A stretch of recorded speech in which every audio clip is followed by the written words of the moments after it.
नमस्कार दोस्तों, वेरिटस of life YouTube channel में आपका दिल से स्वागत है। दोस्तों, अगर हमें अपने जीवन में कामयाबी पानी है, सफलता पानी है, तो सबसे पहले हमें अपने मन को शांत करना होगा, मन को एकाग्र करना होगा। हमारा मन हर समय भटकता रहता है, पहले उसे शांत करना होगा, तभी हम जीवन में सफल हो पाएंगे।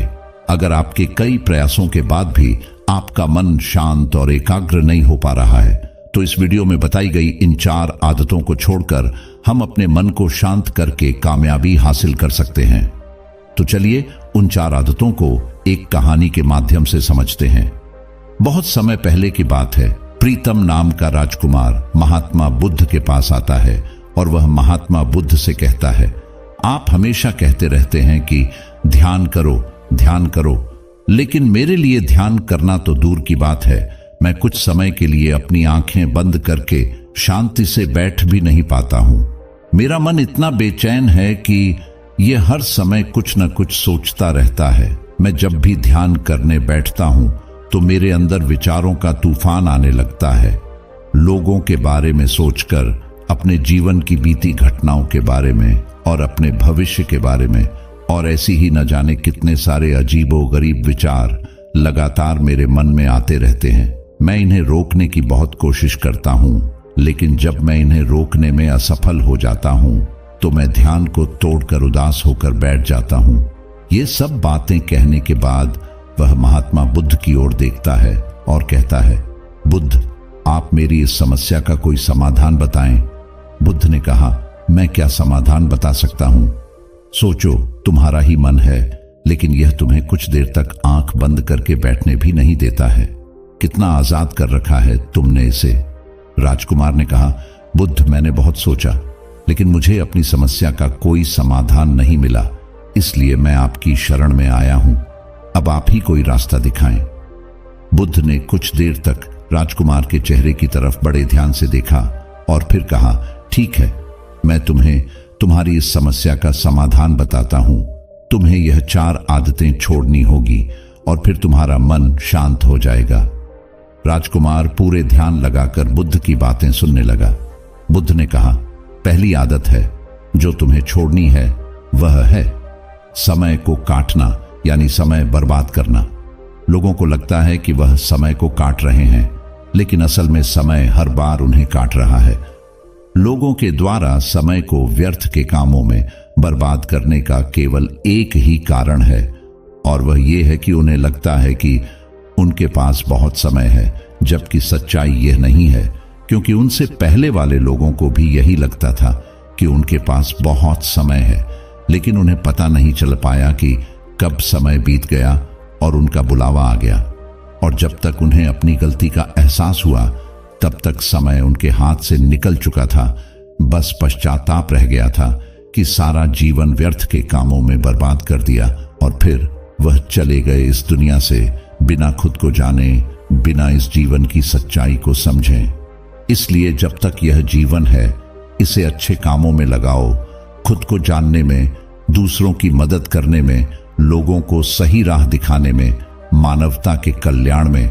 और दूसरी बात, समय को बर्बाद करने से आज तक किसी को खुशी नहीं मिली है।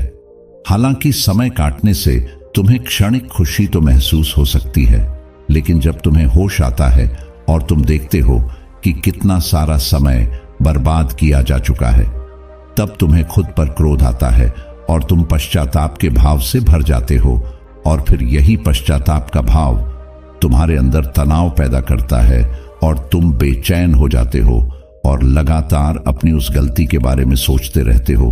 फिर तुम्हारा किसी भी काम में मन नहीं लगता और तुम उदास रहने लगते हो, और यह चक्र लगातार चलता रहता है। और इसकी शुरुआत हुई थी समय को काटने से। इसलिए समय को काटना बंद करो और वह करना शुरू करो जो जरूरी है। बुद्ध ने कहा, दूसरी आदत है यह सोचना कि असफल हो गए तो लोग हंसेंगे। लोगों को हंसने दो। असफलता पर हंसना तो लोगों का धर्म है, क्योंकि अगर तुम सफल हो जाते तो यही वो लोग हैं जो तुम्हारी तारीफ करते हैं, तुम्हें सम्मान देते, तुम पर गर्व करते हैं। अगर तुम अपनी सफल होने पर दूसरों से तारीफ की उम्मीद करते हो, तो अपनी असफलता पर उनके हंसने से तुम्हें दुखी नहीं होना चाहिए।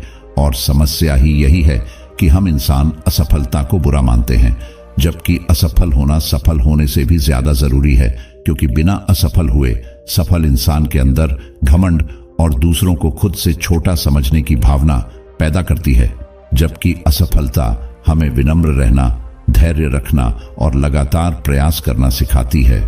इसलिए असफलता को बुरा मत समझो, और अगर तुम्हारे काम में असफल होने की संभावना नहीं है तो इसका अर्थ है कि तुमने अपना लक्ष्य अपनी क्षमताओं से छोटा बनाया है।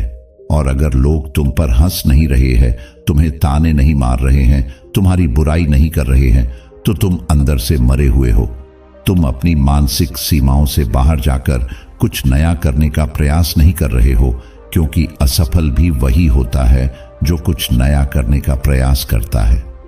और एक बात हमेशा याद रखना, अगर तुम्हारे अंदर असफल होने का साहस नहीं है तो तुम कभी भी बड़ा लक्ष्य हासिल नहीं कर सकते जो तुम करना चाहते हो। इसलिए असफल होने और लोगों के हंसने से डरना बंद कर दो। बुद्ध ने आगे कहा, तीसरी आदत है जो तुम्हें छोड़नी है वह है दूसरों के मन को पढ़ना छोड़ दो।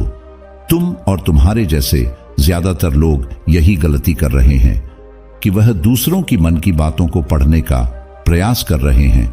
वह यह सोचते हैं कि सामने वाला मेरे बारे में क्या सोच रहा है, और यही एक आदत तुम्हें सबसे ज्यादा बेचैन और परेशान कर रही है। ज्यादातर उत्सवों पर लोग दूसरों के मन की बातों को गलत और नकारात्मक तरीके से ही पढ़ते हैं। जैसे कि लोग अक्सर सोचते हैं कि दूसरे लोग उनकी तरक्की से जलते हैं, उसे नीचा दिखाना चाहते हैं, उसे पसंद नहीं करते हैं, उसकी मदद नहीं करना चाहते, और ऐसी ही न जाने कितनी सारी नकारात्मक बातें ये लोग दूसरों के प्रति अपने अंदर बैठा लेते हैं। फिर उनके बारे में ही सोचते रहते हैं, उनसे बदला लेने के तरीके सोचते रहते हैं, उन्हें नीचा दिखाने के मौके ढूंढते रहते हैं, और दूसरों के प्रति यही नकारात्मक सोच इन्हें दुखी करती है, और फिर ये लोग बेचैनी महसूस करते हैं। इसलिए दूसरे लोग क्या सोच रहे हैं इसका अनुमान लगाना बंद करो। दूसरे लोगों के विचारों को पढ़ने की कोशिश करना बंद करो। अगर पढ़ना ही है तो खुद के विचारों को पढ़ना शुरू करो कि तुम्हारे अंदर क्या चल रहा है। कहीं तुम नकारात्मक सोच, शिकायत या बुराई करने जैसी आदतों के शिकार तो नहीं हो रहे हो। बुद्ध ने कहा, चौथी आदत है ये सोचना छोड़ दो कि मुझसे बड़े बड़े लोग नहीं कर पाए तो मैं कैसे कर पाऊंगा। असल में दूसरों से खुद की किसी भी चीज में तुलना करना ही व्यर्थ है। सबकी परिस्थितियां अलग हैं, सबकी सोच अलग है, और क्या हुआ अगर दूसरे नहीं कर पाए तो हो सकता है कि तुम ही कर जाओ, क्योंकि अक्सर वही लोग इतिहास रचते हैं जिनसे ज्यादा उम्मीद नहीं होती है। और फिर यह भी हो सकता है कि जिसे तुम बड़ा समझ रहे थे, जिसके लिए तुम सोच रहे थे कि उसने बहुत मेहनत की है, बहुत प्रयास किया है, उसने कभी उतना प्रयास किया ही ना हो, केवल मेहनत करने का दिखावा किया हो। क्योंकि ज्यादातर लोग कभी उतनी मेहनत करते ही नहीं हैं जितनी उन्हें अपने लक्ष्य प्राप्ति के लिए करनी चाहिए, और दूसरे लोगों के सामने वह दिखाने का प्रयास करते रहते हैं कि मैंने तो बहुत मेहनत की थी लेकिन मेरी किस्मत ही खराब थी। और यही वो लोग हैं जो दूसरों को बातों ही बातों में कहते रहते हैं कि जब इतनी मेहनत करने के बाद मैं सफल नहीं हो पाया तो तुम कैसे हो पाओगे। लेकिन अंदर ही अंदर वह इस बात को जानते हैं कि उन्होंने कभी उतनी कोशिश नहीं की थी जितनी उन्हें करनी चाहिए थी। ये बस दूसरों की नजरों में अपनी इज्जत बचाने के लिए, और इस डर से कि कहीं दूसरा व्यक्ति इनसे आगे ना निकल जाए, ये अपने अधूरे प्रयास से घबराते रहते हैं और दूसरों को डराते रहते हैं कि जब मैं नहीं कर पाया तो तुम कैसे कर पाओगे। इसलिए किसी दूसरे असफल व्यक्ति को देखकर यह सोचना छोड़ दो कि तुम भी असफल हो जाओगे। तुम बस अपना प्रयास करो और बाकी सब समय पर छोड़ दो। बुद्ध ने आगे कहा, अगर तुमने यह 4 आदतें छोड़ दी तो तुम्हारा मन एकदम शांत हो जाएगा और फिर तुम जहां चाहो वहां अपना मन लगा सकते हो। इतना कहकर बुद्ध शांत हो गए और राजकुमार को भी अब समझ आ चुका था कि उसे क्या करना है। उसने गौतम बुद्ध से कहा, मैं इन 4 आदतों को अवश्य ही छोड़ूंगा। और बुद्ध का धन्यवाद कर वहां से चला गया। दोस्तों, इस कहानी से हमें यह शिक्षा मिलती है कि हमें यह नहीं सोचना चाहिए कि लोग मेरे बारे में क्या सोच रहे हैं।